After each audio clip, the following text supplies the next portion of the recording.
Hello and welcome to the first ever episode of the Common Sens podcast. I'll be your host, Carter Hamer, and joined by my co-host, Max Cote. We will be bringing Sens content to your choice of streaming platform from here on out. Very excited to get this going with you, Max. I've been pretty addicted to the Sens lately, can't lie. I mean, they've been fun to watch all year, and can't wait to express that and some hot takes on here. Yeah, no, I'm super excited to get going. Something we've been talking about for a long time.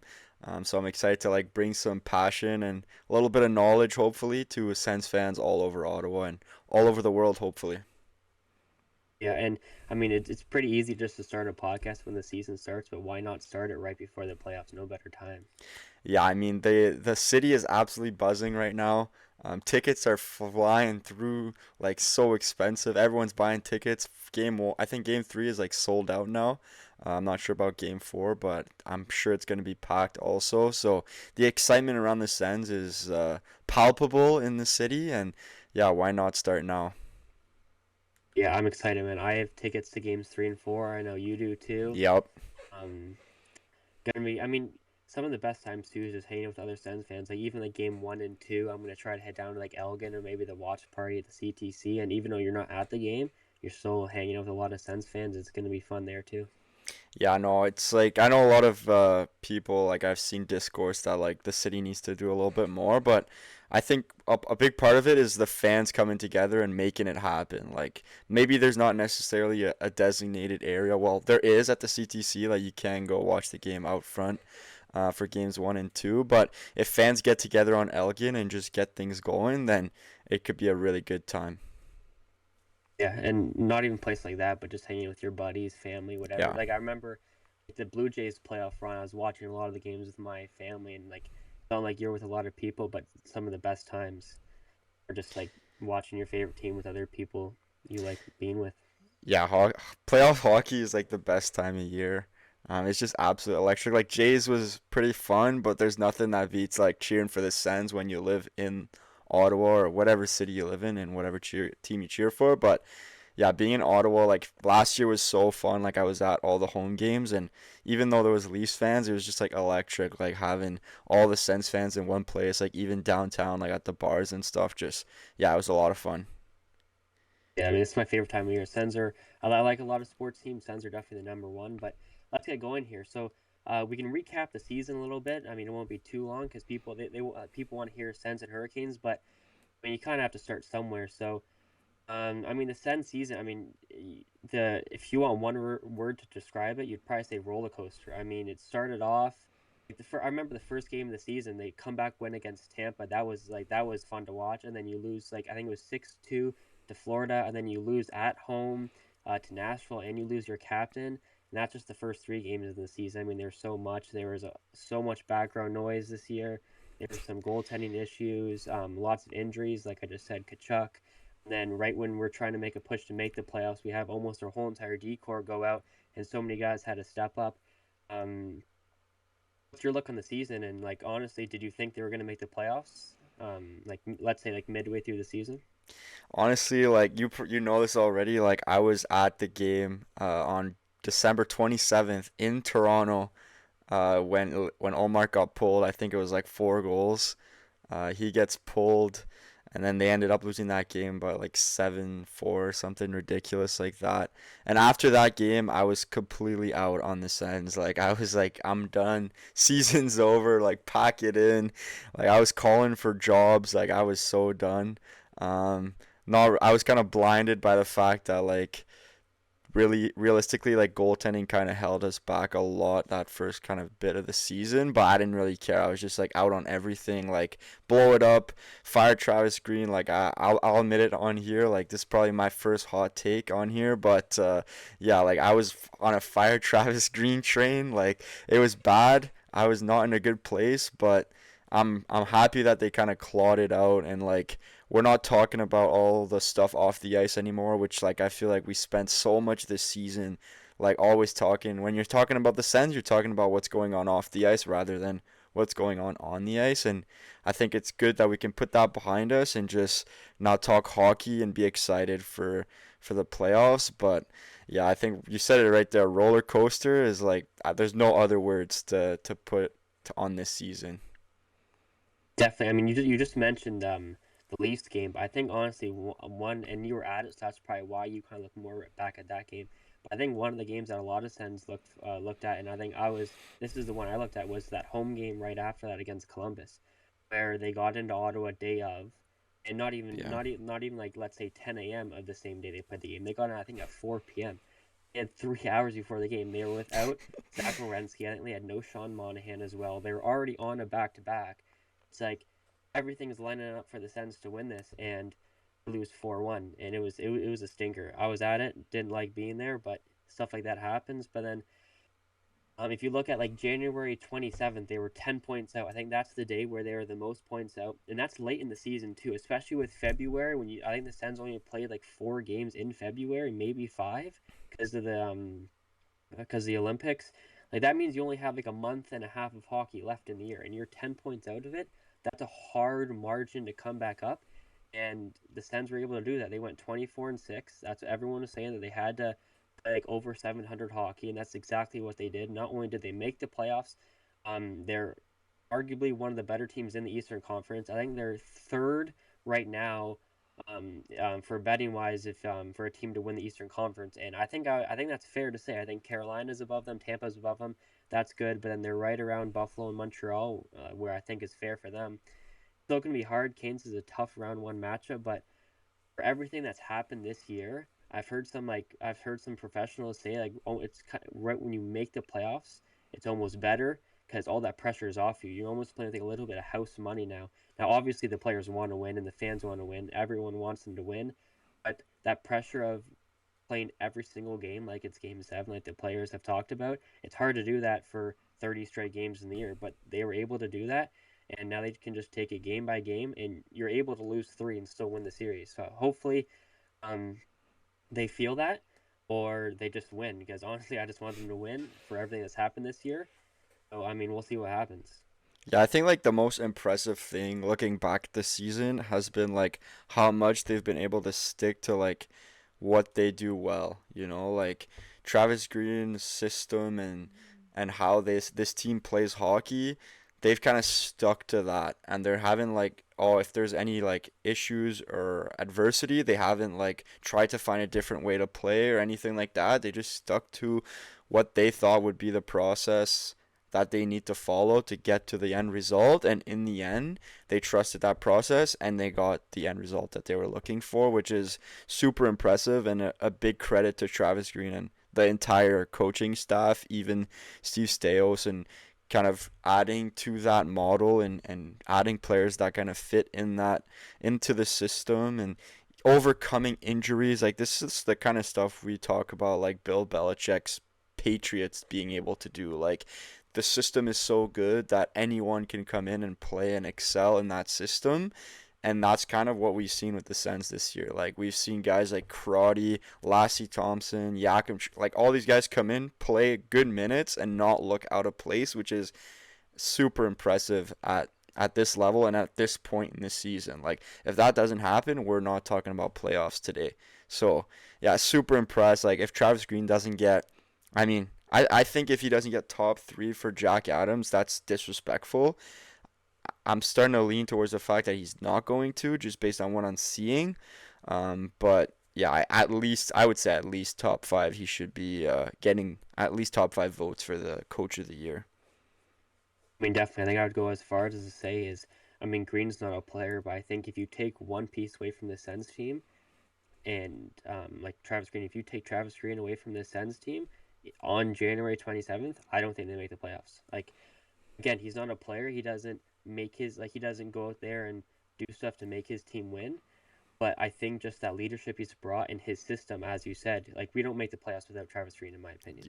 Yeah, no, agreed. And like I said earlier, like I was calling for him earlier in the season, and I think I was just being a delusional fan and just not really looking at it properly and really analyzing what was the problem, which like I think we can all agree the problem has been goaltending all year. Like we've all seen the stats about, at Senators with average goaltending are like one of the top 5 teams in the NHL, and all the other numbers back that up except for like save percentage and goals saved above expected. So on that end, like very disappointing on the goaltending side, but I mean, the way this team like has an ability to prevent shots, to defend the inside of the ice. They're amazing at defending in transition, and we're gonna talk more about it when we preview this series. But I mean, I watched this team played a good amount of games in person this year, and like it's just amazing to watch them like just choke up the neutral zone, allow nothing to the other team. And when they're playing in their zone, like sometimes it looks a bit frantic or it looks like the other team's getting some momentum, but really like they're not really giving up any quality chances, which is beyond impressive. Yeah, I mean the best way to help your goaltenders is just don't give up a lot of shots, and that's what they've been doing. I think they were fourth in the league in how many shots they allow per game, and one of the best teams at that is Carolina. And actually, in all three games this season, the Sens have been have had more shots. Like they've controlled Carolina to less shots. Now, one more thing about not really Travis Green, but I think Steve Stais is quietly like wasn't in a position to make a lot of moves at the deadline, but one of the bigger moves he made, getting Warren Fogle. I mean, not a lot of people like that trade. I mean, I'll admit it. Like you admitted, Travis Green, I wasn't a big fan of that trade. At least the day after, I wasn't. Right when it happened, I'm like, okay, so maybe something will happen tomorrow, but nothing did. Look, it worked out. They found someone that could work in their system. He has, I think, 7 goals since joining the Sens. He's been really good. I think the bigger part is when Steve had his midseason press conference, there was media was asking him questions about the PK and the goaltending, which totally fair questions, and he had a great response. He's like, we trust in them, and I mean, look what happened. They changed the PK coach. Ever since they changed that, I think it was January 24th, if I'm not mistaken. They've had the eighth best PK in the league. I mean, you can't ask for a better PK than that. And we can kind of segue right into this series preview now because a big part of the playoffs, and you can't really score that much, is special teams. And Carolina has had a really good power play, especially lately. So one of the and if you think back at last year's series between the Sens and Leafs, probably the biggest takeaway in that series was special teams. Toronto definitely won the special teams battle and ended up winning the series. Yeah, I mean, like in playoffs, like a lot of times it gets really tight, right? Like we all know playoff hockey gets tight. Everyone's on their best game, playing their best defensive hockey. So the best way to score is definitely on the power play. So you got to take advantage of your opportunities. And then on the other side of that, you got to stay out of the box and have a really good penalty kill. So if we're talking about the Sens Kane series here, I mean, Sens rocking with the 24% power play, which is eighth best in the NHL, which is good. They've been better recently. They've been kind of up and down all year, I found. Some at times they're scoring in bunches, and then other times it's really, really slow. So looking for them to kind of find some consistency there. Hopefully they can keep building on what they've been doing recently. And then on the Kane side, PK is 11th ranked at 80.5%. So it's still pretty good, like almost top 10 in the NHL, but it's definitely going to be an area to look out for in this series, like you said. And then on the power play side for Carolina, 24.9, which is fourth ranked. So very good power play on their side. We saw it in their last game here in April in Ottawa. They were able to score some power play goals. So yeah, look out for that. They've got some good guys on that team on that power play. Seth Jarvis, Sveshnikov, Aho. Like Gosses Bear's been really good for them, quarterback in that power play. So yeah, like you said, RPK has been much better recently, and we saw that in the last few games. They've been really, really good. Amadio, I know everyone's been talking about Michael Amadio, how impactful he's been. So yeah, it's going to be a really fun battle to look at, this special teams battle. Yeah, I mean when they had like when the Sens had the 4 game homestand, or it was 5 game homestand, but the first four were really tough, like the Buffalo, Minnesota, Carolina, Tampa. I think they won 3 or 4 of those games, and I think they won the special teams battle in most of them too, which is going to lead to the playoffs. Like the team that wins the special teams battle is probably going to win the game. And a big guy, as good as a PK can be, we know the PK always runs through the goalie. Like you can have a really good PK, and then a goalie could let in a squeaker. So Yeah. His homework's got to be on his game. And I think if we one thing I've seen a lot with the PK lately is they've been very aggressive. Like they don't even want the team to set up. They want to right when that puck comes in the zone, you pressure the guy, and you try to get it out, which I think will be very good for a team like Carolina. They don't have any superstars on it. I think it's really rounded out. So if they can put pressure on one guy and make sure you have the two other guys on the Sens and looking out for where that pass is going to go, I don't think someone's going to like eke through two Sens guys and still keep the puck and go in and score. Like they don't have um, like a Tage Thompson or a Nikita Kucherov. That's why another reason why I like this matchup for the Sens is in the playoffs, time on ice is going to rise up. Your best players are going to get even more ice time. That's why Edmonton is so good in the playoffs. Like last year, I didn't think they were going to beat the Kings, but then when you give McDavid, Draisaitl, Bouchard each 30 minutes a night, it helps a lot. But when a team like Carolina, which again is still a very good team, they don't have that guy who's going to get like 30 minutes. Like Jacob Slavin, I heard on Locked On Sens this morning. Um, Last year in the playoffs, he only went up like 2-3 minutes. He's not a guy who's going to get power play time. Like he might get more 5-on-5 time and stuff like that. So it might kind of depend on what the game situation is. But kind of like how the Sens match up against Carolina. Yeah, I think like just to touch back on the PK thing, I think the most important thing for Ottawa is one, the face-offs. You're winning those defenses on face-offs on the PK is absolutely huge. I mean, if you can win that first face-off, get it down the ice quickly, you kill off already like 15 seconds, and now you have to force the other team to break back into the zone, which Ottawa's been really good at denying the zone entries recently. Like you were talking about a little bit, kind of being aggressive at the blue line, not letting them just set up easily, but actually trying to prevent them from gaining that blue line for free, which is really good. And it's going to get even better in playoffs, I think. Just get tighter and the spaces in there, and we're getting more physical. Sticks are in lanes and all that, making sure that all the details of the game that Travis Green is a big proponent of are elevated even more. So I think winning those face-offs and then being aggressive at the blue line is going to be a big part of it. And I think I know the Sens have been really good on face-offs this year. I had it down here. They're second ranked in face-off win percentage in the NHL, for It's huge. 54.5%. It's massive. Like they've got guys that can win face-offs on both sides. I know oftentimes they'll throw out like Giroux for like a right side face-off or Eller for a left side face-off, like different things like that.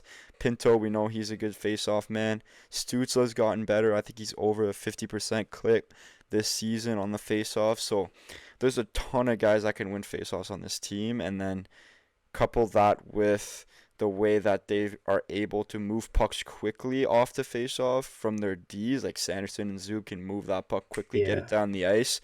I think that's going to be a huge part of it. Um, but yeah, I think we can move on from special teams. But like you said, the team that wins the special team battle most likely will win the game. I think I mean, you know it's a good PK when Giroux and Eller are just skating on and off the bench constantly because you dump the puck, then maybe they get in the zone and they get like one shot on goal, and you get another face off, and then the same thing happens again. Honestly, this might be my first hot take of the episode. I think Tim Stützle gets a shorthanded goal. Tim Stützle has very good career stats against the Hurricanes, and just started playing the PK this year, and he's been phenomenal. I mean, he's had like 3-4 breakaways. Now the hard part has been him putting the puck in the back of the net, which I think he did on his first ever breakaway in the PK against Chicago earlier this year. But since then, I mean, he's still been good. Don't get me wrong. Actually, I'm pretty sure he had a breakaway on the PK against Carolina 2 weeks ago. Didn't score, but I'm pretty sure he had one. Obviously, he had the breakaway goal when he Yeah. goes through two defenders. But I think I'm confident Tim Stützle gets a shorthanded goal in this series against the Hurricanes. Yeah, it's not a bad take for sure. I think he's been really good. Him and Pinto together has been like a really good pairing on that PK. And we know what Timmy can do. I mean, he can absolutely fly. The Carolina Hurricanes know that too. They figured that one out in that game in Ottawa a couple weeks ago. So they're gonna be watching out for that. But yeah, I don't think that's a hot take. I think that's a pretty solid take. Yeah. So we went over the special teams. We can kind of go over the 5-on-5 play now. Now, I looked back at the game earlier this year with the Sens and Hurricanes, and obviously both teams play a huge system, so matchups are going to be a huge thing. So home ice, You might just think home ice is huge for like playoff atmosphere, and don't get me wrong, it definitely is. But I guarantee you, both these coaches much rather have the matchups than the atmosphere. They want their guys on the opposing teams on that they want on. So earlier this year, the Hurricanes checking line, Stahl, Martin, Herc, and Ehlers, they were matched up against the Kachuk line, Kachuk, Cousins, and Greg. So they didn't even give Stutzla. They didn't think the Stutzla line was their top line. So I think in Carolina Carolina's checking line is going to match up with the Kachuk line. Both first lines are going to match up with each other. Yeah. And then the Sens checking line is going to match up with the Canes second line that actually has really good numbers, 5-on-5. And that's Jackson Blake, um, Stankoven and Hall, right? Stankoven. Yeah, sorry. I was missing their second line center there. But Yeah. do any of those matchups really stand out to you? Do you think the Sens can kind of do really good in one of those lines. Oh, sorry, I guess I forgot the fourth lines. Obviously, the fourth lines are going to match up together, which I honestly think that's where the Canes might have. So really like their fourth line, but a fourth line might not get the most playing time in the playoffs. But yeah, do you think any of those matchups favor the Sens at all? And are you are you ready to are you excited to watch one of those matchups? Yeah, I think like I like our forward core way better, and I like our center ice a lot better than them. Definitely I centers. I mean, think the Sens have great centers. yeah, and a lot of times like you look at the centers to see kind of who's got the advantage. Like if we compare Aho, let's say we compare Aho to Timmy, like I think they're probably pretty even. I think some people underrate Timmy's defensive ability. Like he's a really good 200-foot player. And I think we Definitely. often forget that. And so people might say like, "Oh, Aho is better because he has a more well-rounded game." But I don't know. I think they're pretty much even. I don't think I could really pick a side there. And then I think Cousins over Stankoven like any day. Like the way, especially in playoffs, the Yeah, way the way Cousins runs around and like hits guys constantly. He can bring that physicality. He scores a lot on the power play, which we talked about already, is going to be huge. So that line's like heavy is going to be really good to watch. Then you go third line center Stahl, like veteran guy. Like I love Jordan Stahl, but like I think he's what like 36 now, 37 maybe. I may right be on for you. wrong on that, maybe more, but He's yeah, 37. yeah, 37. So like I'll take Shane Pinto over that any day. Almost Definitely. 25 goal score like, and he could shut. He's played against every other team's best line all season. So it's gonna be really fun to watch him and Amadio go to work against other teams' top lines when Ottawa are at home. So I think overall, like down the middle, and even Lars Eller, we haven't even touched on him. Like really good A veteran perfect guy. fourth line center. Yeah, perfect. So I think down the middle, like Sens take it not easily, but like I think there's a by a good margin the Sens take the center ice depth. So it's gonna be a lot of fun to watch these lines go at it. Like you said, like I think if Brindamore decides to go stall line against Cousins line, like I would take that honestly. Like It, I would too. Like the way, like I just searched up all, like the checking line, like the stall, Ehlers. Like I really like the Brady Kachuk line against them because I just feel like they're going to be more physical. Like that line, that Kachuk Cousins Greg line is built for the playoffs. yeah, Like if you like, they're all fast. And one thing I've been loving too about that line is they all go towards the net. Like there was a goal, also against the Hurricanes 2 weeks ago that Ridley Gregg was driving to the net and he got a shot off, didn't score, wasn't even close to scoring. But then the rebound led right to Kachuk and Kachuk just tapped the puck in the net. I honestly think the line that Carolina thinks is our number one line, I think that will be our number one line this season, or sorry, this series. I think they're gonna just eat up that stall line again. Maybe I'm underestimating their checking line.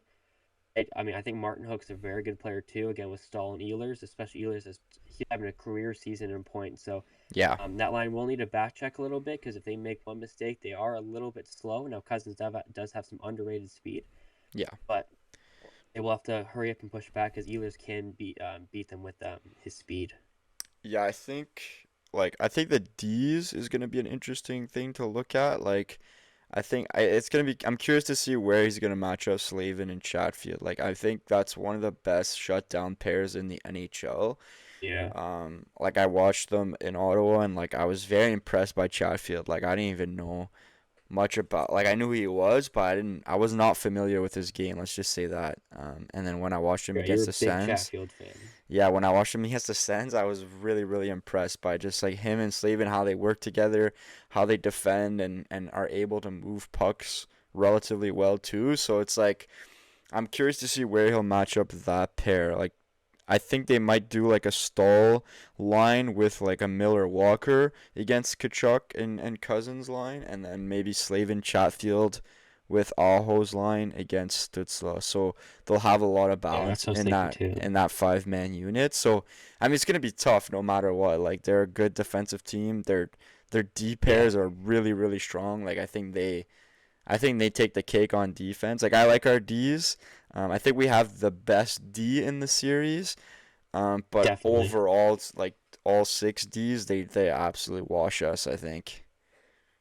I wouldn't say Wash, but I definitely have a better D than us because I think it goes Sanderson. Then you have to put Slavin at two, even though he's not the most Yeah, offensive guy. I think Tom Shabbat is right up there with also being like one of the top four defensemen in the series. And I'm honestly I love Jordan Spence. Now this will be his first time in the playoffs with the Sens. Um, to be fair, I don't know how he's played with the Kings in the playoffs. I think he But played like three I minutes last year. Yeah, he probably hasn't played a Yeah, lot because he's an undersized guy. But yeah, I mean, he's been when everyone was injured, he was getting like some of the most ice time, especially when Clevin got injured. And I think he's gonna be really good. So I would agree. I think the Canes have the better D, but I think the Sens have really underrated D. And I think what I mean by that is I wouldn't be surprised if the Sens D outplays the Hurricanes D, and that's just not offense, they defense as well. yeah, yeah. No, no, I know what you mean, but they definitely their decor definitely scares me. Like Ghost and Nikishin as a third pair is. Yeah, I mean, Ghost had like you could 50 take points advantage of this that year, too. Yeah, you and could. Nikishin's a beast. So Yeah, but those at the same time, those are two like offensive guys. They could if they get hemmed in the zone, let's say like a second period, and the Sens bring on their top line, they might eat that. But also mentioning the top line is I especially on the road, I think that's where the Canes are going to have us. I don't think. I mean, I hope Batherson like last playoffs he was good. I need to see a little bit more from Batherson, especially his size. He's a big guy. yeah, So, and especially going up against, or I guess we don't know for sure, but most likely that line will be going up against the Aho, Jarvis, and Sveshnikov line. Sveshnikov is like sneaky tough too. He can lay some yeah, hits. I think that line is going to be tough for Stützle to go against, especially with Giroux. Like I love Giroux as a player, especially in the playoffs. I think he's going to have a good playoffs. If I had to pick a line that's going to be the toughest matchup for the Sens, I think it's those two top lines together. I like their top line a lot. They've been playing together forever. Especially I was having a career year. Aho has great numbers in the playoffs. And then Seth Jarvis, their leading goal scorers on the right wing too. So I yeah. mean, right wing. I think I don't know. I think that's gonna be the toughest matchup for the Sens. Hopefully I'm wrong. I'm expecting a new player in Batherson in the playoffs, and hopefully that comes out and we see that. Yeah, but even if on the road you go even with those two lines, like whatever that ends up being, like 2 goals for, 2 goals against, or whatever, like you'll take that. Like if they can just Definitely. have an even matchup and then we can take advantage somewhere else, like I yeah, that would be huge. And then when we're at home, like you already know I Greener's gonna flip that matchup, get Exactly. And then Pinto's they're line gonna get out the there, Timmy so line. Yeah, exactly. but it's gonna be good anyway. Like these are two really good teams on paper. Yeah, So it's gonna be a fun 100%. one for sure. But I think like where the Sens, yeah, the lines are one thing. I think where the Sens could take advantage of Carolina is when they get set up offensively 5-on-5. I was watching back like all the games we played against them this year, and Carolina plays this like man-to-man system in the D zone, which can get a little frantic at times. It takes a lot of communication and making sure everyone knows who their role is, who their guy is, and all that stuff. So if there's a 1 second of miscommunication or someone forgets to pick up their guy, like you can quickly create a scoring chance. and we saw that in the couple of the games this year against them. So and the way Ottawa kind of plays in the offensive zone, like they play a heavy down low game, like grind it out, cycle, use the back of the net, all these things, and then they work it low to high to those D's, and then they just feather pucks into the net, get that net front, like, and then go again and again and again. That's how we kind of create our offense, and I think we could really, really take advantage of them on that side. Like obviously they're good at what they do. They won the Eastern Conference, but I think if anything, like I'm not a huge fan of the man-to-man system, and it's something that I think the Sens could take advantage of and try to get a lot of shots from the inside, which we know is kind of the key to winning playoff games. Yeah, I definitely know what you mean by. I remember seeing a stat, and I'm pretty sure Mike Kelly tweeted. I can't find it right now, so that's my fault. But yeah, the Sens were top of the league in rush chances, um, in forechecking chances, and just cycle chances. I think they were like two, three, four. I don't know which one was which, but they were top in all those. And one thing that those like, especially cycle and forecheck, like especially forecheck, I think it would go forecheck, cycle, then rush chances. If you can capitalize on those, that's playoff hockey. Like playoff hockey is a lot of forechecking, and if you can capitalize on those, that's you're gonna be really good for the series. Yeah, I pulled up like a few stats from NHL Edge. I was just looking at some stuff, and so the Sens shot 2,371 times this season. Okay, 715 of those shots are from high danger area, which NHL Edge calculates as like the crease and then the kind of high slot area. Okay, so that's fifth ranked. 30% of their shots come from that area this season. So that's fifth best in the NHL, and then they have 143 goals from high danger area, so same area, which is also fifth ranked in the NHL. So really good numbers from scoring from the inside. And I think anyone who watches Senators games could tell you we score a lot of goals from the inside, especially in that like 5 foot range from the net. We've had a lot of goals from there. And then if you look on the other side at the Hurricanes, so comparatively, they have 2,637 shots. So they almost have 300 more shots than us on this season, and they have 723 shots compared to our 715 from the high danger area, which is second ranked. So they have the second most in the NHL, but only 27% of their total shots come from that area. So we have them beat in the percentage. They have us beat in the total. And then in terms of goals, they have 135 goals from that area, which is eighth ranked. So we have them beat by pretty much 8 goals from high danger area with less shots. So our shooting percentage is better than them from that area. So we finish our chances when we get inside, which is good, and we have a high volume of number of shots that come from there. Whereas the Canes, they shoot the puck a lot, like they'll shoot it from anywhere, Yeah, but they have a little bit which is lower also good for the percentage. playoffs. Yeah, but Just we'll thinking back see. last year, game three against the Leafs, face-off win. Timo Benoit, who has like Yeah, one or two goals on the year, just goes straight in the net. Oh, that was awful. yeah, it was. I think Yeah, shot blocking is going to be a big part of it too. Like Sens need to get in yep, shot blocking lanes, box out in front, like let Allmark see it, and if you can't see it, then get in the lane and block it. Like you're gonna have to pay the price. yeah. No, I think there's we touched on defense, touched on special teams, touched on 5-on-5. The only thing we haven't touched on is goaltending. And later on, when we predict this series, I think one of the biggest things we talk about then is also going to be goaltending. So, what are your thoughts on the goaltending coming into this series? Honestly, if you have a coin right now, like flip it. Like I think that's the goaltending. Like I have no idea. Like what's gonna happen with goalies. First of all, we don't even know who Carolina is gonna play. So like I think we have an Yeah, idea that it's gonna be Anderson in game one, but they could yeah, at least win game one. and play Bussy the next game. Like we have no idea. Exactly. And I don't know if the playoffs is the time to have a 1A 1B situation. Even 1C, who knows? They could play Kochetkov out of nowhere if it goes really wrong for them. So, yeah, I don't know if the playoffs is the best time to be rotating goalies, but we'll see. I mean, I remember in 2017 against Pittsburgh, we were we were killing them in the first couple games when they had Fleury in there, and then Yeah. they took him out, put Matt Murray in, and that was the end for us. So yeah, we don't have good luck with goalie tandems in playoffs, but I don't know. I'm not convinced by. I mean, I saw Bussy very frantic, like kind of all over the place kind of goalie, not as controlled. Anderson's like the complete opposite, like fairly controlled goaltender. So two completely different guys. I heard on Spit and Chicklets today that the last time a left catching goalie, or sorry, yeah, whatever, like the left catching goalie won the Stanley Cup was like Tom Barrasso in like 1991. And so hopefully they Well, I play mean, Bussy and we yeah. that won't happen again. Yeah. The thing with the Hurricanes though is we know they might win one or two rounds, but they're not winning the Stanley Cup. So I think no matter what, that's gonna stick with this year.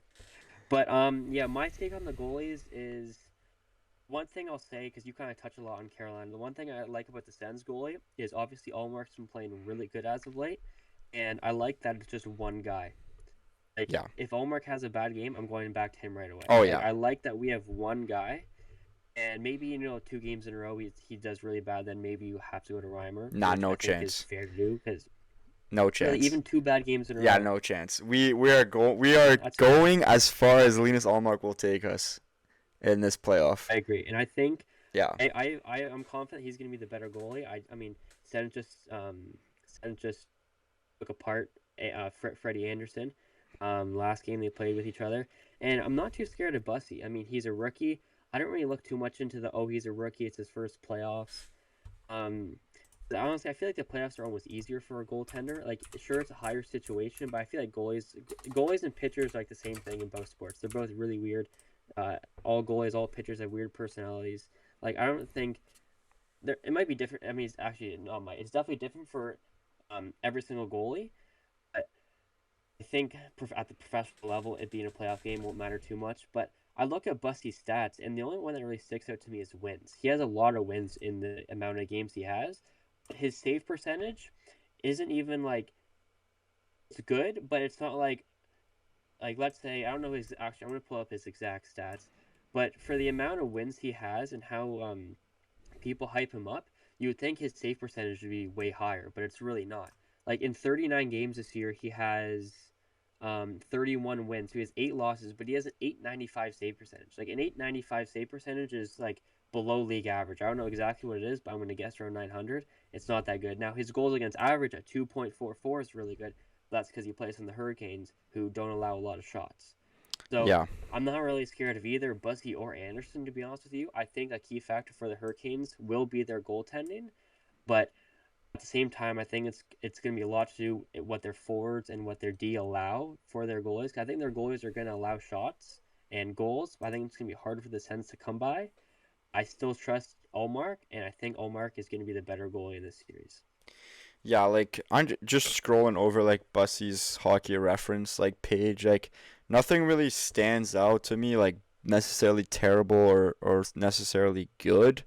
Um, on the scoring chance save percentage, he's got 860, which is like not great. So like when teams get good scoring chances against him, like you have a good chance of scoring, which is I think we create like I was saying earlier, like we create a lot of good high danger scoring chances. So but like I said, like it's kind of a coin flip for me.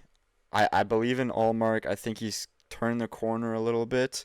Now this is probably gonna come and bite me in the backside in like about a week, but hopefully I'm not. That doesn't happen, and I'm right about it. And Allmark has turned the corner, and he's gonna take us to the promised land, hopefully. But Now, again, since you never know. mentioned hockey reference on Bussy, yeah, I looked at his hockey reference as well, and he actually has a negative goal saved above average on the year. So for a guy who has 31 wins in 39 games, and you have a negative goal saved above expected average, I mean that kind of just like that kind of tells you all you need. Again, he's a good goaltender. But I just don't think he's as good as people kind of hype him up to be. He's made a lot of good saves. I remember watching a game against Buffalo. I think it was I don't know, probably started January, and he like that. I think he had like He allowed 1 goal and 40 shots. He was really good that game. So I think that might be why his stats are kind of like that. He has like maybe 4 or 5 like insanely good games, and the rest are kind of mediocre, and the Canes just kind of win the game for him. But we'll Yeah. see. Um, we've gone over, we've reviewed everything. You got to get to the meat and potatoes now. What's your prediction for the series, and do you have any X factors or anything you want to point out that you're looking forward to, or just looking for in this series? Yeah, I think pretty much kind of touched on it, right? We talked about goaltending, we talked about special teams. I think one of the other big parts of it is who's going to be able to establish their forecheck the best. We know that these are two teams that love to dump the puck and get on the forecheck. It's going to be a game of ping pong almost. Like we're going to get a dump it on this side, dump it on this side. But who can actually get that forecheck going, get those layers of support going in the offensive zone, and then create those turnovers. That's going to be the big part of this. I think a lot of these games are going to be played kind of in the neutral zone. Like we're going to get a lot of pucks that are stopped at the blue line or quickly broken out, but it's going to be who can establish the forecheck. And on the flip side of that, it's who can break out the puck the best. I believe in Sanderson, Shabbat, Spence. Like these guys can move pucks out with the best of them, which is going to be huge to try to stop the Carolina forecheck. But then on the other side, like they have some good puck movers too. So our guys got to be quick. We have to have a plan. Like where are we dumping pucks? How are we chasing down those pucks? Like it can't just be dump in, forecheck out, dump in, forecheck out. Like there has to be uh, tenacity to the forecheck for Ottawa and ability to turn over pucks below the hash marks. Like if we can't do that, we're gonna have a really hard time generating offense. But whichever team is able to do that more effectively, I think is gonna have the best chance at winning because the way these teams play off the forecheck. Yeah, no, I agree. I think it's gonna be like I know it's gonna sound very cliche and like very kind of like boring, but I honestly feel like a better team is gonna win the series. Like I know that sounds kind of like boring, but like it's like the better team as I mean like they both play the same style of hockey, right? So it's not like the team that because Brendan Moore said in his press conference today, it's whoever kind of gets their game first is probably Yeah. going to win the game. So that's what I kind of mean by the better team is going to win. Whoever finds their game is going to win the game. Now, there could be a game where a team's obviously way better and maybe 3 lucky shots go in, especially with this goaltender. So I might be proven wrong, but maybe a kind of more descriptive way of saying it, I think whoever gets their game first is going to win the series. Yeah, I think that's what I was kind of getting at is like who can establish their forecheck, who can establish Yeah. all those things is going to come out on top. And I absolutely agree with you, and I absolutely agree with Rod Brindamore, and I'm sure Travis Green feels the same way, and he's telling the boys the Yeah. same thing. Like, we got to come out firing, and we can't be doing like Toronto last year. Like, we can't just give away that first game because we're so excited to be in the playoffs. Like, we've been here now. Like, there's no more like, oh yeah, we're in. No, no, like we're here to win, and we have a job to do, and it's not like we can't be happy to be here. Like we gotta come in like Yeah. we deserve to be here, and we're coming to win. You know? Yeah. The boys are ready, though. I know. I saw a quote today from Tim Stutzla's media availability, and he said that him and Bath Time were watching playoff highlights from the past couple years and their best playoff goals since 2000. And I'm gonna be honest, I was doing the same thing the other day. I watched all the Panthers goals, not from last year, but the year before, and that kind of just got me excited. But I think both name like 2 players for like each teams that we think that we're both kind of like going to be watching and see how they do it, and could be like an X factor in the series.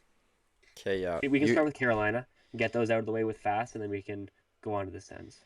Okay, so you pick the first one for Carolina. I'll pick the second. Okay, first one, I think a big one. I think it's gonna be that second line, but if I had to put it on someone, I think I'm gonna put on Stankoven. I saw a lot of Hurricanes fans talking highly about him on Twitter and stuff. I think that line can get going, it's going to be tough for the Sens to find matchups. I think if Stanko can get going and then that whole entire second line can get going, I think that's going to be tough for the Sens. So I'm going to be watching Stankoven a lot and seeing what he can do. Yeah. I like that. For me, it's gonna be Ehlers. I think he's the difference maker in this series. Like, obviously, he's one of their best players, so it's easy to say that. But for me, it's more the idea that he plays on their third line. So that is gonna be huge in terms of matchups because depending how they decide they want to play it, like we said, like if they want to play him against Cousins' line, like maybe not the best defensive line that we have. I think Ehlers could eat. So like yeah, that's the only Yeah. thing. Like I'm a little bit. I think Ehlers, depending on the matchup, I think he had 70 points this year. I think I saw. So Yeah, like career highs in so goals and points. yeah, so playing on that third line, he could really have a good time depending on who he's up against. Yeah, no, I see that, especially when your checking line has a guy who has like 26 goals on it. You definitely have to be aware of that. And Yeah, if you look at the Sens checking line, you kind of just have to be like, okay, you guys are going to face this line. They're going to be really good in the defensive zone. And then it's the same way when the Sens play their third line, but then it's like, oh, and there's a 26 goal scorer who's really fast. So you kind of just have to look out for that. yeah. We'll move on to Sens, but we'll switch it. You name one first, then I'll name the next one. Okay, yeah. So my let's say X factor player for the Sens in this series, I'm gonna take the obvious one. I'm gonna take Allmark. He's the difference. I said it already. We go where Allmark takes us in this series, in this playoff run. If he is Allmark the Vezina goalie, who says the Sens can't go all the way to the conference final? If he's Linus Definitely. Allmark that we saw in like middle of the season or early this season, we're gonna get bounced in the first round. So I think everything kind of falls on his shoulders. I don't know, like yeah, we don't want to say that out loud, but I think I'm gonna say it. It all falls on Allmark's shoulders. I agree. I think the main one is definitely Allmark. I think if Allmark's the better goalie, we win this series. I find it hard to believe that Allmark is the better goalie and we lose this series. Um, for my X factor, I think a big one is Jake Sanderson. I think he needs to play really good, but I think my X factor and my guy I'm really gonna be looking forward to watching is Drake Batherson. I think last year he had a good playoffs, but I think he would be the first one to say it. He can do better. I mean, especially if you look at game two when he turns the puck over in the offensive zone and Yeah, goes back and does a flyby on Domi. That was tough watch. Again, I think he'd be the first person to admit that if he could redo it, he would do it differently. I think if he can get going and that first line can get going, and I already think the second line for the Sens is going to be really good. We already know the checking line is going to be really good. I think if they can get that top line going, and I think we already know Stutzel is going to be really good, but Stutzel will be even better if Batherson can plot some of those sick feeds from Timmy in the net. And I think if he's going, it's gonna be really hard to stop this forward group. yeah, I completely agree. I'm gonna throw out an honorable mention here, and that's the captain. Again, like he's gonna be fired up. He's gonna be ready to go. He wants this more than anyone, I think, and he's gonna show the city and the NHL that he's a playoff player, and he's gonna take this team deep into this round and deep into these playoffs. He's been awesome the last like 2 weeks, I would say, and I'm excited to watch him, and I think he's gonna be electric, and he's gonna be firing up the boys every game. At home, he's gonna be loving it. He's gonna score and like bang on the glass. He's just gonna be having the We need time it. of his We need it. life. Matthew Kachuk's gonna be there hammering like $15 Yeah, Coors Lights in the CTC concourse. It's gonna be absolutely electric. yeah, I need Brady to score a big goal, and then just like last year, after I think it was game four we won, he was like one of the stars of the game. They came out Yeah. here and said we're gonna be back. I don't need a we're gonna be back. I need a this is my house. I need a big goal from him. I need him to see saying this is my house because it is. I mean, he's Yep. the captain of this team, and the team's energy is like I think energy. If you look from an energy aspect, I think he's gonna be the main guy in that. If he's going, the team's going. I still think the team can be going if he's not, but I mean it's the playoffs. Brady's gonna be going no matter what. He could have two broken legs, and I still think he's gonna bring the energy out there. I'm excited to see him. We'll get into just the prediction of the series. How many games who do you think wins? What do you got?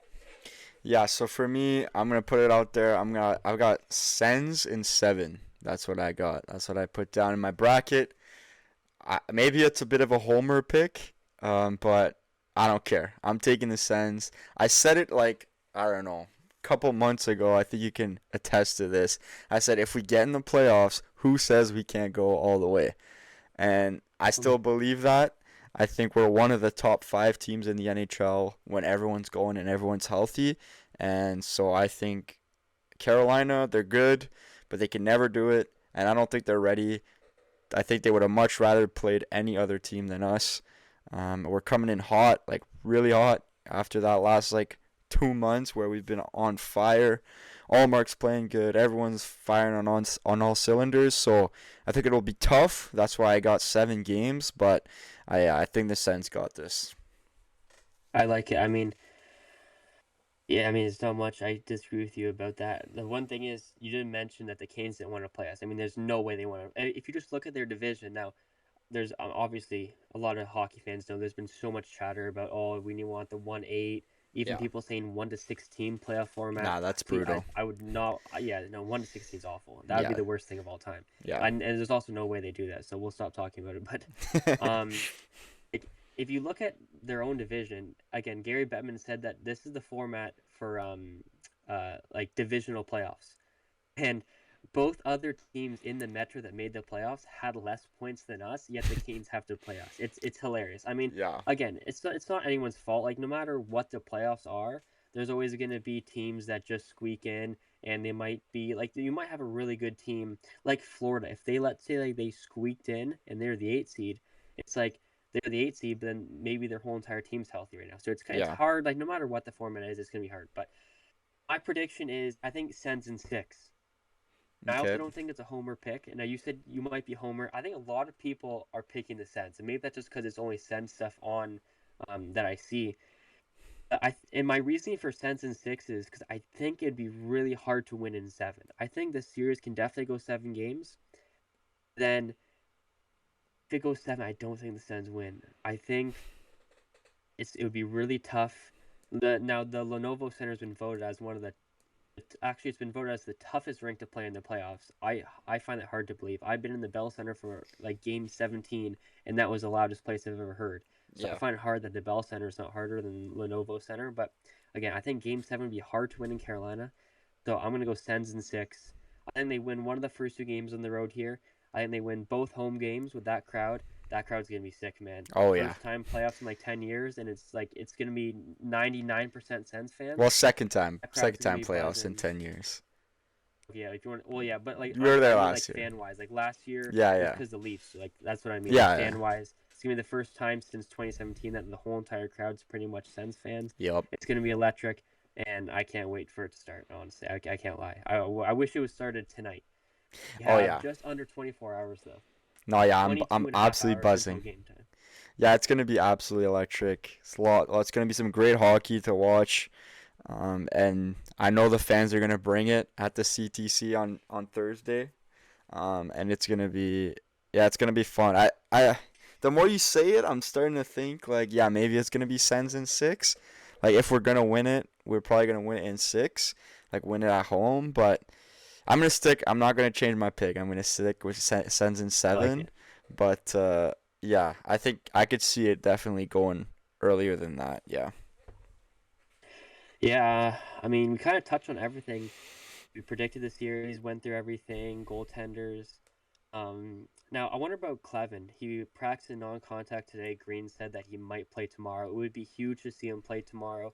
But I mean, Dennis Gilbert right now was lined up as that third pair. It's also like games on the road, so we get last change anyways, and we saw it a lot with all when the Sens had all their D's injured, especially on the road. It was really tough to find those new guys playing time, which I think is a big reason why Gilbert is slotted in for that third pair right now. I think just the veteran presence, um, and what he brings to the team, also being a left shot player on that left side, because it would be Lassie Thompson playing there if it wasn't for Yeah. Gilbert. But I think just they just want that veteran leadership there. Um, a fun fact, actually, he's been in the league for about 7, 8 seasons. Never been in the playoffs though. Not even in college was he in the playoffs. He played 3 years at North Dakota, Never played in the playoffs. His last playoffs was in the OJHL about 13 years ago in 2013-14. Yeah, that's crazy. But well, let's be honest. Like, it's not rocket science. We need Clevin to be playing, and I think he will be. Like, he was practicing today with like the chin guard or whatever, like the half bubble. I think he's definitely playing. I think if his jaw is holding together, he'll be out there playing game one tomorrow. So I'm not too worried about that. But it Yeah, would make a difference, a little bit of a difference, if we have Dennis Gilbert compared to yeah, Clevin. Yeah. yeah. And so he didn't play at North Dakota. He played at Notre Dame, but it's all good. I think. I mean, it's playoff hockey. It's also a jaw. I mean, you probably won't get hit in the jaw. But I find it hard to believe he doesn't play tomorrow. But Yeah. at the same time, he didn't practice today in the third pair, and the game's tomorrow. So maybe we see him play like Monday. You never know. We'll But see. Yeah. that's pretty much it for me for the series. Do you have anything else you want to say? Maybe a hot take per Nah. se? Maybe Go someone get a Sens hat go, trick. baby. Fun Go fact. Sens go. It's true. I wonder what the odds are of the Sens' first hat trick of the year being in the playoffs because they have not had a hat trick at all this year. That would be a bet to put for sure. I don't think you're winning that bet, but you might win a lot of What money about if you what about do. what about Dennis Gilbert hat trick game one Oh first yeah, playoff game in over 13 years? just cinema. Might like that would be insane. Well, I mean, if not nothing else on the Sens, we could just we can go over the other matchups quickly just for some fun. Predict, see who has the better predictions. I think both of us have quite the same predictions, but maybe a little bit different. If you wanna go over your predictions for the other series in the first round. Yeah, I think there's gonna be a lot of really good hockey, really good series. I mean, we obviously have Battle of Pennsylvania, which is gonna be a lot of fun. Those teams are gonna kill each other. Um, Bruins Sabres should be a good one too. Two like good teams, and Sure. Swayman can like steal a game at any point. So that'll be good. And then Bolts Habs. I mean, I'm gonna pray on the Habs downfall any chance I get. So Agreed. I did pick Tampa in that one to win in seven. Um, I just I don't care. The Habs could be the number one seed, and I would still pick against them. Like I do not want Have the to. Habs to win. I hope Lane Hudson has 0 points in 7 games. And I mean, I would hope the Bolts win in four, but I'm gonna be realistic here and say that Yeah. it's gonna go to seven, because obviously that crowd at the Bell Center, like you said, it's gonna be bumping in there. But I mean, even being realistic, like I do think the Bolts will win. I did not want to play them. I did not want the Sens Yeah. to have them in round one. Like, they're a scary team. Vasilevsky can win a series on his own. Kucherov is arguably the best player in the NHL this season. So yeah, I'd be scared of them if I was a Fun Habs fact fan. about Kucherov though, I think he either has one or none playoff goals in his last 15 playoff games. Damn. Well, your big players disappearing in the playoffs. There you go, right there. But Yeah. yeah, I mean, you just hated on the Habs a lot. Can't lie, I agree with most of it. But I think just from like a non-biased standpoint too, the Habs have no Noah Dobson and maybe no Yeah. Carrier, and that's huge for their That's DK. Like, massive. Yeah. don't get me wrong, Lane Hudson is really good, but when you're up by one with a couple minutes left or a tie game, and Noah Dobson was on their top defensive deep pairing now. I mean, Dobson's a great player all around. He scores goals too, but with 2 minutes left in the game, Habs up by one. Matheson and Dobson are off that bench right away. They're going just like Sanderson and Zubfrest. They're going straight Yeah. on. And when you don't have that top guy you pay $10 million for, in the regular season, you can get away with some wins, but it's going to be tough in the playoffs. Yeah, 100%. Like, if Arbor Jackass log in 20 plus minutes a night, they're in big trouble. So, yeah, we'll see. Definitely. It'll be a good series, I think. But yeah, I'm definitely cheering against the Habs. So what was your prediction for that one? I'll go Tampa in six. How about the Habs lose on home ice? Like that. Okay, okay, you like that. I like that too. And then so you mentioned the Battle of Pennsylvania, so let's just do that again. Great. I think every single East series is really good. I think the Yeah. one that will get the least viewership is our series, Sens and Yeah, Hurricanes, just probably, because yeah. both teams. I Small think markets. like die-hard hockey fans are gonna love this series. Yeah. It's just like both teams played like the perfect style of hockey. But I think the casual fan might not like it the most unless you're a fan of either team. Yeah. Flyers Pens, I mean, another huge rivalry, both in the same state. I think I'm gonna go Pens. I love the Flyers. They've been playing really good as late. I mean, Porter Martone, my God, has he been? 10 He's points in been nine lighting the lamp. games.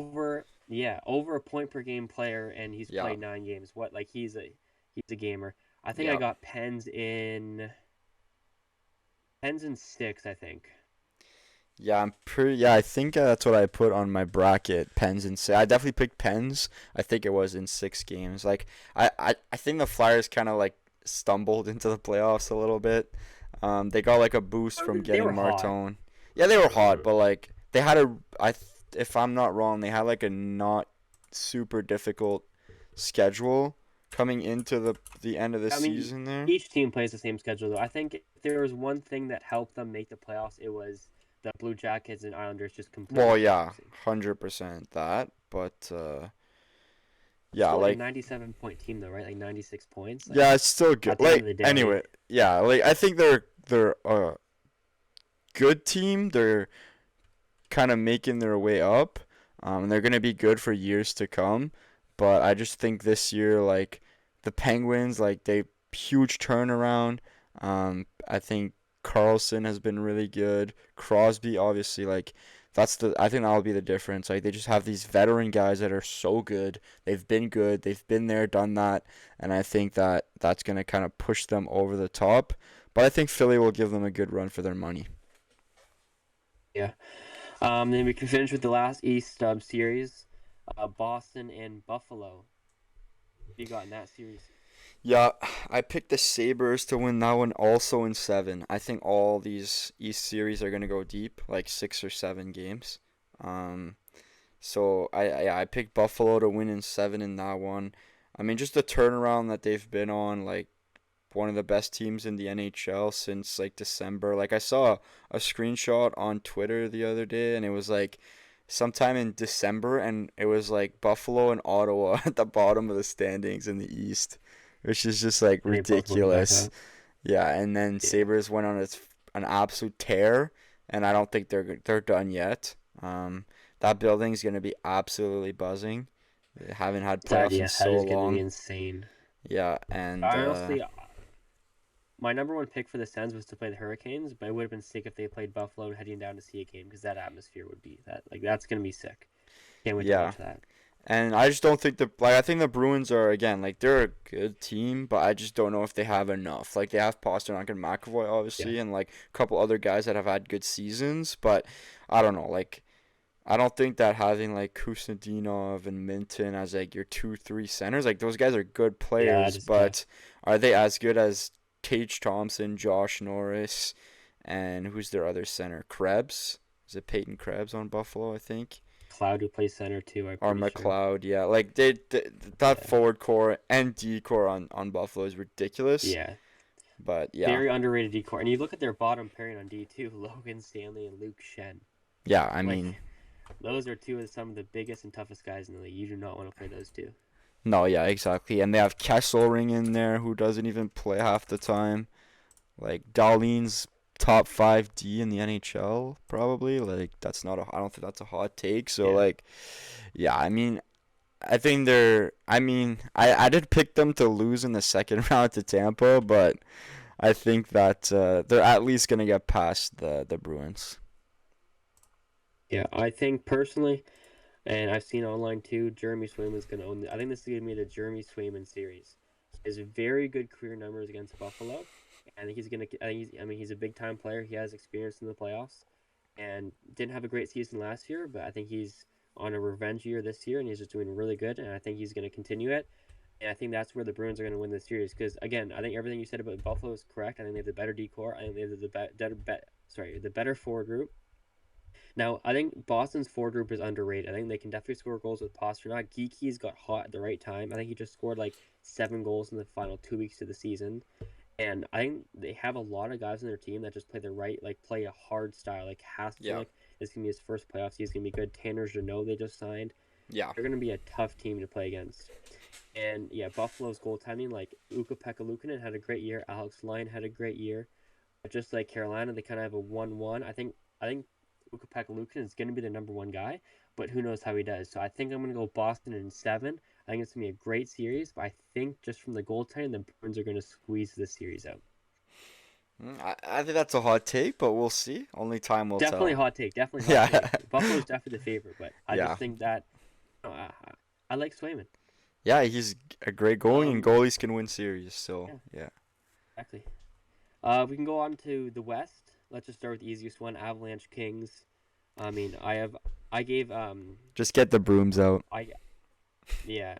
I mean, you say brooms. I'm gonna say gentleman's sweep. So you can also get the brooms out. Give Kopitar one home win in his final season. Maybe he scores like an OT goal, OT winner, like game 3 or 4 or something. But I think the Avalanche, even if it's in 5 games, I think it's just gonna look like a sweep. I don't really think the games are gonna be that close. I mean, they could. The Kings do play a style of hockey where it's usually a close game, but I just think that Avalanche are way too deep for the Kings. Oh yeah, like I think Avalanche are the best team, and that's why I mean, we'll get to that, but I did pick them to go all the way. Um, Shout out DJ Smith making it into the playoffs for the first Yeah, good time for as a him. head coach. Good for him. Never thought I'd Would have see the loved that in day. Ottawa though. Yeah, that never thought I'd see the day, but here we are. They limp into the playoffs in that pathetic Pacific Division, and yeah, now they're gonna get fed by the Avalanche in round one. But you know, at least they Yeah. get there. Kopitar last year, at least he gets into the playoffs. Good for him. Yeah, it would have been amazing to make the playoffs with DJ Smith and DJ Prosper, both with the Sens. That would have been electric. Prosper's been Yeah, out there a couple times this year. Maybe we'll see him in the playoffs. Who knows? yeah, they'll probably That'd bring be fun. someone back. Yeah. Um. Okay, let's go. Let's do that other. We'll do the other Oilers West game. Ducks. Utah. Oh, Uh, Utah. Okay. I was gonna go. Yeah, Yeah, yeah, let's we, go we'll Utah. go Utah Vegas. Then we can. Yeah, Utah Vegas. What do you have? Because that's kind of a 50-50 series, maybe. Yeah, I have Vegas in 6 in that one. I just think since they got Torts, they've been on fire. They're playing with like this newfound like passion, and they're playing fast and they're playing big, and like I just think that overall like that roster is still really good even though they had like a bit of a down year. They still have Mark Stone and Jack Eichel, like two really really good players. So yeah, it's good for Utah. Like I'm happy that they made it in. They're a fun team to watch. I just don't think they're gonna have kind of the depth, the physicality, and all that Vegas is gonna bring. Vegas has been there. They've done that. They know how to win the playoffs. This is Touring's first time in the playoffs, I want to say, as a head coach. Maybe he had one more with Arizona, but I'm not 100% sure.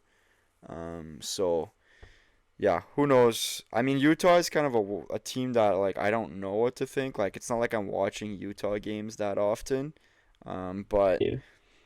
I like their team. I like how they play. They play fast, and they have some exciting players. But I don't know. I just don't think that they have enough to match up against like Jack Eichel and things like that. Yeah, I have to agree. I mean, I love watching Utah. They're a fun team to watch, but I just especially their decor. I don't really like their decor too much. Yeah, And a hard forechecking team like Vegas and the veterans they are, I think they're gonna just like dismantle the Utah's decor. I mean, again, Utah's it's like Clayton Keller, yep, like great player. Dylan Gunther, 40 goal season, great player. yep. Thing is, I was just looking at their lines and JJ Paterka, their big offseason additions on their third line. Yeah, but I mean, I Ehlers was is on not the third expecting to see line for that. Carolina. That's So true, like, yeah, that's true. But yeah. Carolina is definitely a way deeper team than Oh Utah. yeah, You'd for probably sure. expect JJ to be in the top six. But yeah, I think I have the same thing as you. I think I have Vegas in six. Yeah. Oilers Ducks now. I think you started the past couple ones. I can Yeah, start you got Oilers it. Ducks. Um, I've liked watching the Ducks all year, but I think lately it's just been like the past right at the end of March, the Oilers in Vegas kind of started falling off a little bit, and it was the Ducks division to win, and they did the same thing. And then Vegas obviously got Tortorella, which helped them a lot, and Edmonton lost Draisaitl actually and started playing better, which was really good for them. I think it's gonna be way too hard for the Ducks to even win the series. I don't even know if they get 2 games. I think this might be a hot take. Not that the Oilers are gonna win the series, but I think the Oilers win in 5. I think it's gonna be hard for the Ducks. I think they have a good decor. They have some good veterans on the team. Dossel hasn't had a great season though. Now Yeah. Quinville is a really good coach, and he could turn it up and make some magic in the playoffs. just don't really like the Ducks too much how they've been playing lately, and I love the Oilers lately, and they have home ice, and I think they win in that third home game, Game 5. Yeah, we'll see when Draisaitl comes back. I think that'll be a big part of it too. I think they said Yeah, maybe I'm pretty game sure two. yeah, it's gonna depend on the series. Like if the Yeah, Oilers keep winning, then he'll just continue to rest. yeah, probably. But I like the Ducks. I don't know, like they're they're a young, fast team. They have nothing to lose pretty much. Like they're playing with house money, and I mean this is probably the worst Oilers team we've seen in the last few years. Um, but you can never say count out Connor McDavid and Leon Draisaitl. Like they'll take their team Yeah, if they need to. They'll carry their team. So I think I did pick Oilers, but I think I picked them in 6 games. But I think Ducks will be back, and this is just they're just scratching the surface. So yeah, yeah, definitely. I think what the Ducks are doing is what like the Sens wish they did, not last year, but a couple years before, is kind of make it in like that fringe 1-2, like the first couple years where your core is really going after it. yeah, And again, I agree. I think they're a young, fun team. They're a great team to watch, but I just don't know if they have power to beat Edmonton. I think they got pretty unlucky. I think they would have loved to win the division and then play like a Utah, kind of same style of hockey, and I think they would probably win that series, but they weren't able to win key games down the stretch, and that's why they ended up with Edmonton. yeah, Um, no, final series, probably the best series of the whole first round, Stars Wild. What do you yeah. have? I mean, this is gonna be an absolute bloodbath. Two really like the Wild. I wasn't like super sold on, and then I watched them against Ottawa a couple weeks ago, and they just destroyed us. And the way they just like scrummed it up and battle after battle after battle, like everywhere along the ice, they would just create a battle, create a battle, create a battle. That's impressive stuff. Will they be able to maintain that style of play for probably 7 games against the Stars? We'll see. Stars, their health is kind of a question mark, I think. Like, I know Hintz is a question mark on his health, and same thing with Heiskanen, so that's going to be something to look out for. But yeah, this one's a tough one. Um, I like both teams, but I think I'm going Stars in 7. Yeah, I like that. I think it's definitely 6 or 7 games. For some reason, though, I just really like Minnesota. Like Kaprizov, Yeah, 40 plus goal guy, and he has the most board battles won. Yeah, he has the most he has the most battles won for a winger in the league, which yeah, I saw a week ago, and that surprised me. Like, yeah. I think I was mentioning that to you. I'm like Amadio's second in the league in battles won. Who do you think's first? And you ended up guessing Kaprizov, which is really good on you. I personally would have never guessed him. Yeah, And you also have Boldy, who's also a 40 goal guy, and he's a yeah, huge guy. He's your power. He's your that's pretty much their Brady Kachuk, yeah, power forward guy, 40 goal guy, and then still have like Quinn Hughes and Brock Faber. They're gonna get yeah. so That's much ice time. They're ridiculous. gonna be Yeah, good.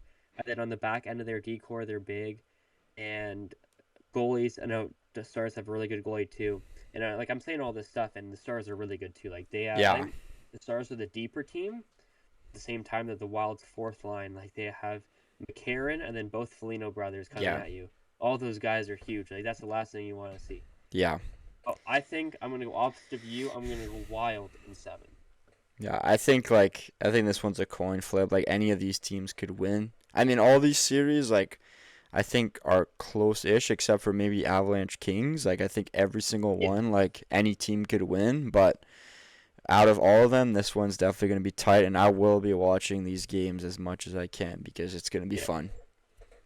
I think there's 2 series in these playoffs that I wouldn't be that I'd be surprised with one of these teams winning, and that's the Avalanche one you said with the Kings. If the Kings win, I'd be surprised, and the Ducks. If the Ducks win, I'd be surprised. Any other series, I don't think I'd be surprised with who won. Yeah, Yeah, no. all East teams, I could see all 8 East teams winning their series. Yeah, 100%. It's going to be fun. Yeah, man, I'm excited for this Sens. It's Sens. Yeah, again, like just everything. It's gonna be fun to watch. Won't won't. I'll try my best not to miss any games. I mean, if I have nothing to do, I'm gonna be watching it. Yeah. This time of the year, playoff hockey. probably my favorite. Actually, I wouldn't even say probably. Definitely my favorite playoffs to watch in major sports. Yeah, if for all the people listening or watching, drop your predictions for the playoffs for the Sens series into the comments. Let us know who you think's got it. Who do you think's going to be a standout player? We already picked a few guys, but Yeah. drop it in there. Standout players, why, and let us know why you think those guys are going to be X factors, and maybe we'll review some of those after the season. See if there was any hot takes or any really good takes. Yeah. Now, I think we're talking. We might do another. I think our next episode is gonna be Tuesday, so it's after the first few games.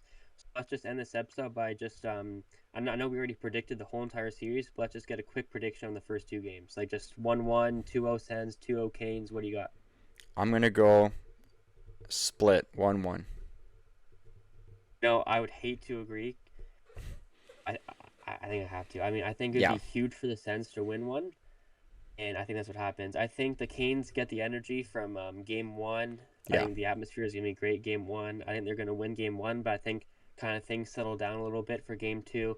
A day off Sunday, and then pretty much a full get day off Monday, maybe a morning skate. I think the Sens get game two and get some momentum going into back to Ottawa for game four Thursday night. Yeah, it's going to be absolutely electric. Can't wait. Yeah, that's good. Well, the first episode of Common Sense.